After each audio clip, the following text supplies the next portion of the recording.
Assalamualaikum warahmatullahi wabarakatuh. Bismillah, alhamdulillah, wassalatu wassalamu ala rasulillah Sayyidina Muhammadin abdillah wa ala alihi wa sahbihi wa man tabi'ahum bi ihsanin ila yaumil qiyamah ma ba'du. Selamat pagi anak-anakku semua. Alhamdulillah di kesempatan pagi hari ini kita bisa melakukan kembali pembelajaran di Malim Mas Sleman. Untuk kesempatan hari ini anak-anakku kelas 10 keagamaan, Bapak akan menyampaikan pembelajaran Al-Quran Hadis. Jadi untuk kelas 10 keagamaan itu mapel Al-Quran Hadis itu berbeda dengan yang di kelas reguler. Untuk yang di kelas 10 keagamaan mapel Al-Quran Hadis itu ada dua materi. Satu Quran hadis tafsir, yang kedua Quran hadis. Jadi nanti buku paketnya ada dua. Langsung saja untuk pertemuan pertama ini nanti sedikit pengantar dan pembahasan di bab yang pertama.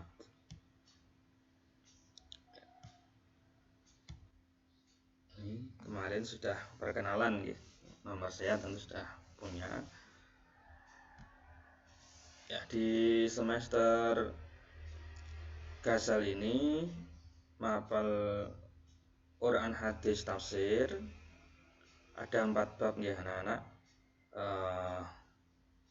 Yang pertama nanti akan kita pelajari bersama tentang ayat-ayat Al-Quran yang berkaitan dengan kebesaran dan kekuasaan Allah.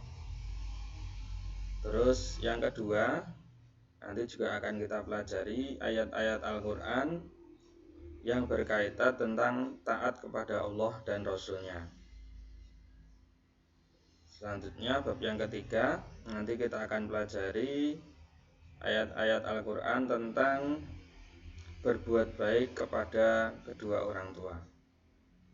Dan bab yang terakhir kita akan pelajari bersama tentang ayat-ayat Al-Quran yang berkaitan dengan menuntut ilmu. Nah, anak nanti bisa baca sendiri KI dan KD-nya di buku paket. Itu nanti akan saya share insyaallah file materi Quran hadis tafsir kelas 10 keagamaan. Ini KD 4. Ya. Kita lanjutkan ke kontrak belajar. Ya, ini seperti kemarin sebenarnya. Saya ulangi kembali karena ini penting. Untuk dapat mengikuti pembelajaran Al-Quran hadis tafsir dengan baik dan dinyatakan memenuhi standar ketuntasan, maka anak-anak diwajibkan untuk 1. Mengikuti KBM selama 1 semester dengan baik dan tertib. Yang kedua, KKM atau kriteria ketuntasan minimal adalah 75. Yang ketiga, sama dengan yang mapel ilmu hadis kemarin, nilai rapot 60% diambil dari nilai ulangan harian dan tugas, 40% dari nilai ujian mid atau ujian tengah semester dan akhir semester. Oke. Tetapi perlu diingat kembali anak-anak, yang paling penting dari kita belajar di madrasah ini sebenarnya semua mapel. Yang pertama adalah untuk meningkatkan ketakwaan kita kepada Allah Subhanahu wa taala. Dan yang kedua, khusus untuk mapel lihat tafsir ini, semoga dengan kalian belajar Al-Quran hadis tafsir dapat menanamkan nilai-nilai Qur'ani dalam diri kita semua. Kita masuk ke pembahasan ya anak-anak. Untuk bab yang pertama, kita akan pelajari bersama tentang kebesaran dan keagungan Allah Subhanahu wa taala.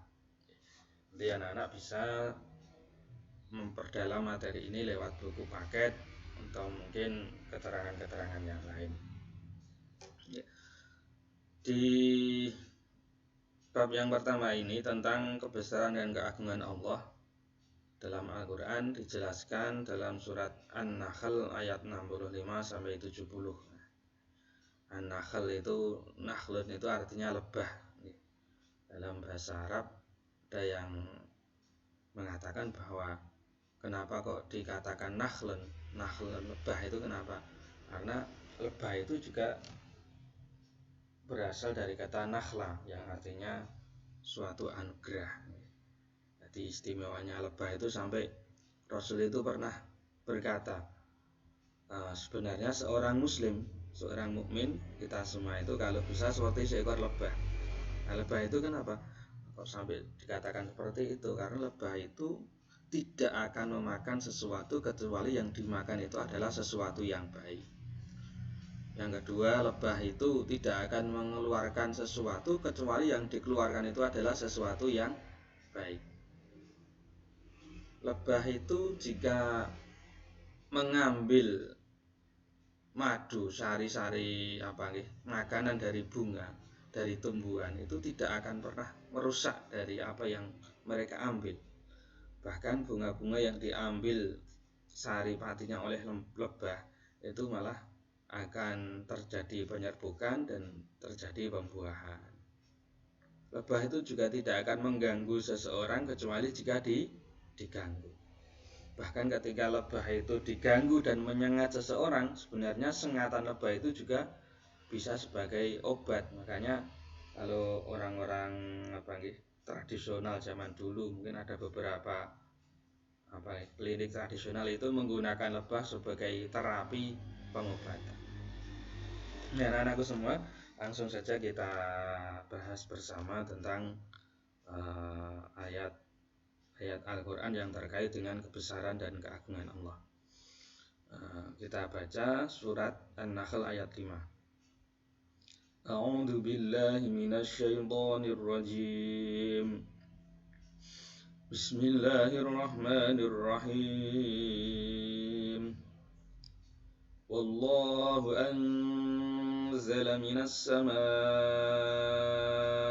ma'an fahya bihil arda ba'da mautiha inna fi dzalika laayatan liqaumin yasma'un. Anak bisa diperhatikan di slide. Dan Allah menurunkan dari langit air hujan, dan dengan air itu dihidupkannya bumi sesudah matinya. Sesungguhnya pada yang demikian itu benar-benar terdapat tanda-tanda kebesaran Tuhan bagi orang-orang yang mendengarkan pelajaran. Ya, anak-anakku semua, kalian cermati ayat tersebut bahwa Allah itu menghidupkan bumi yang tadinya tandus, kering gitu ya. Kalau karena air hujan itu bisa tumbuh tumbuh-tumbuhan lagi, tumbuh rumput, tumbuh tanaman-tanaman yang lain. Nah, itu terkadang kalau diangen-angen itu ora nyandak. Si menebar benih sukat itu siapa, itu kan tidak pernah tahu. Tapi ketika hujan itu turun, maka tanaman-tanaman itu bisa tumbuh sendiri.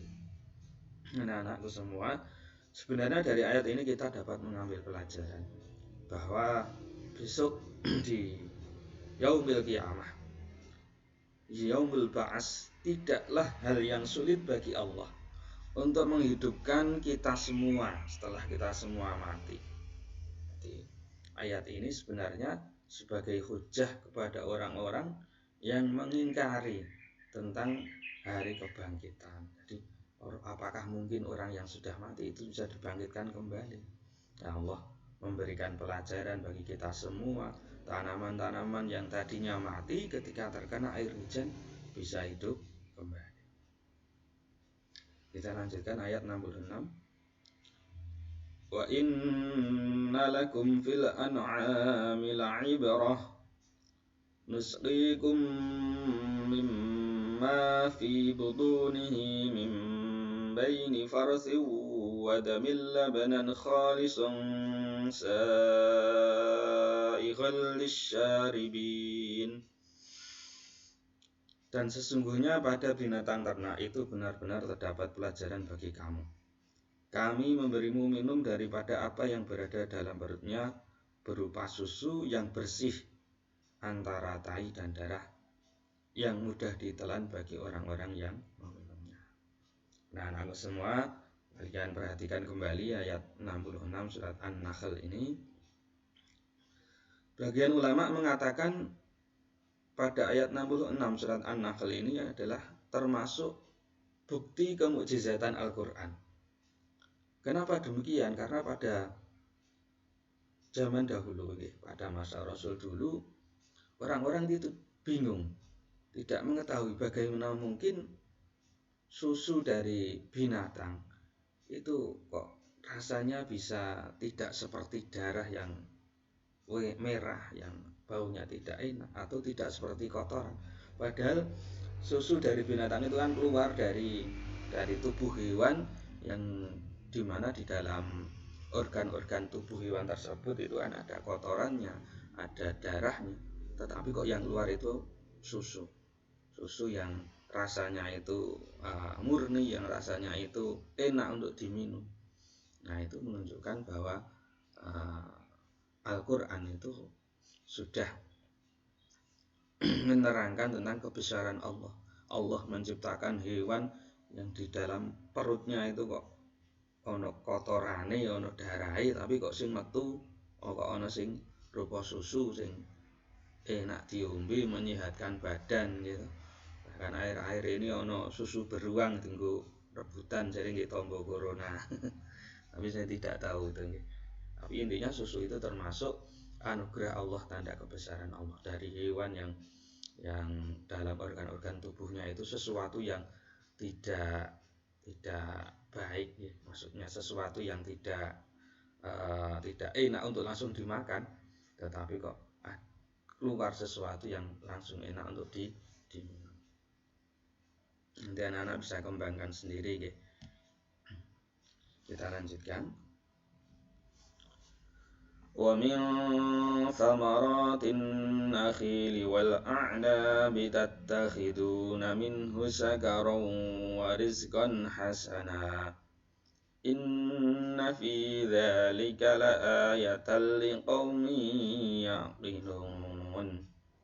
Dan dari buah korma dan anggur kamu buat minuman yang memabukkan dan rizki yang baik.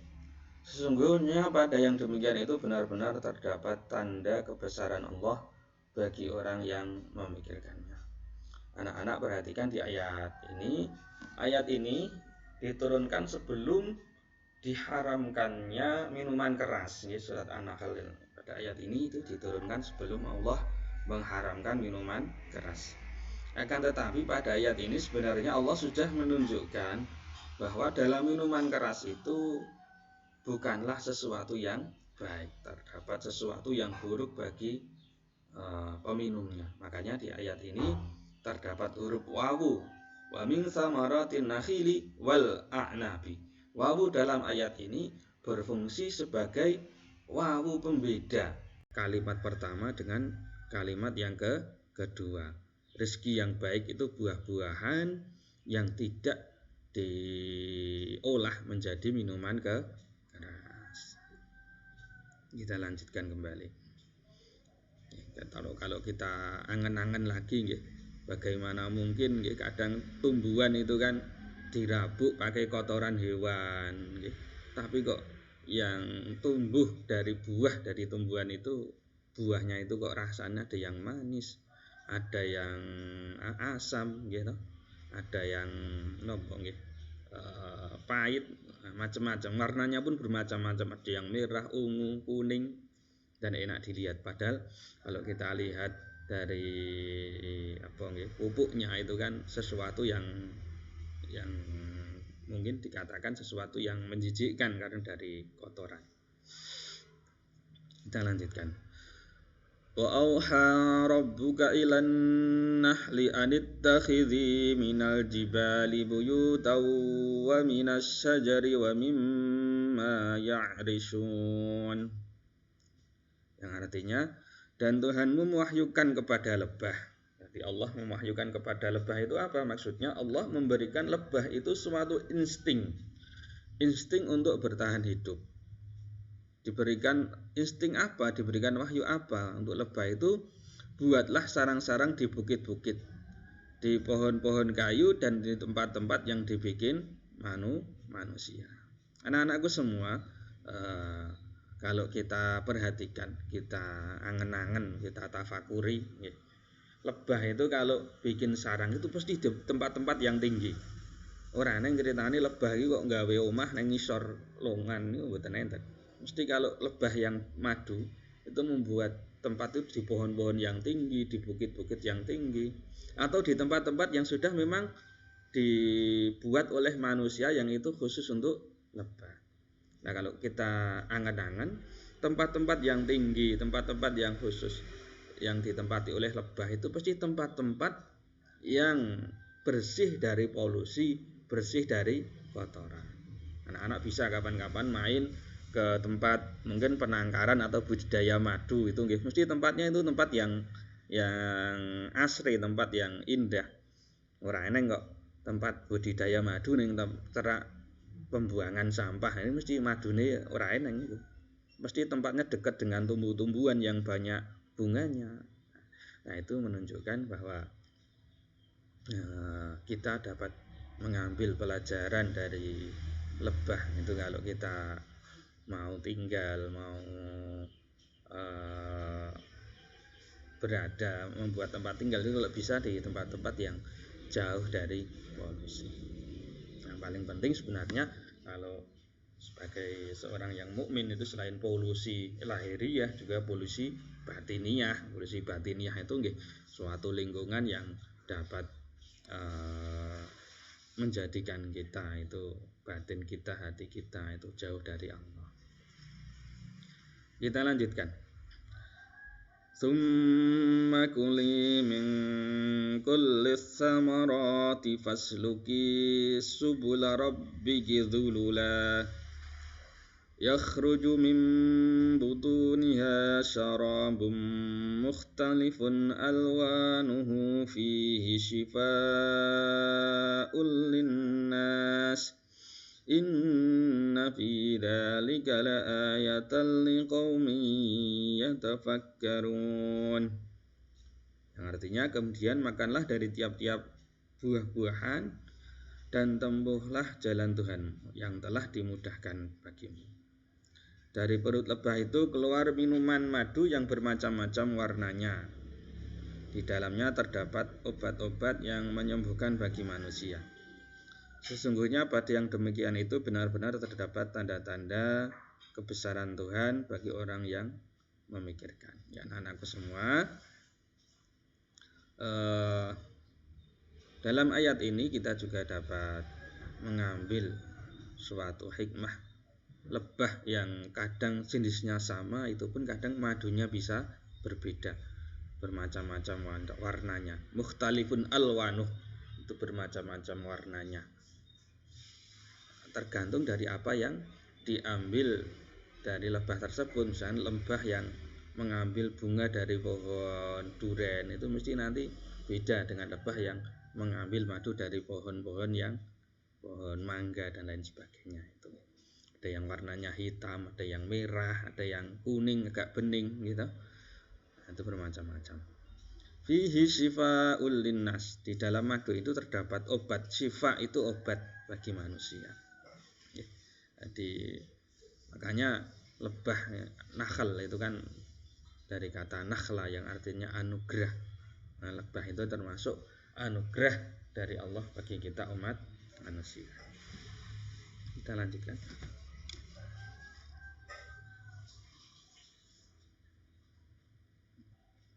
Ya, mungkin itu dulu ya anak-anak. Terima kasih atas perhatiannya. Semoga kalian dapat mengikuti materi ini dengan baik. Jika ada materi yang belum bisa dipahami bisa untuk WA Bapak. Terima kasih. Sukses selalu dan tetap semangat.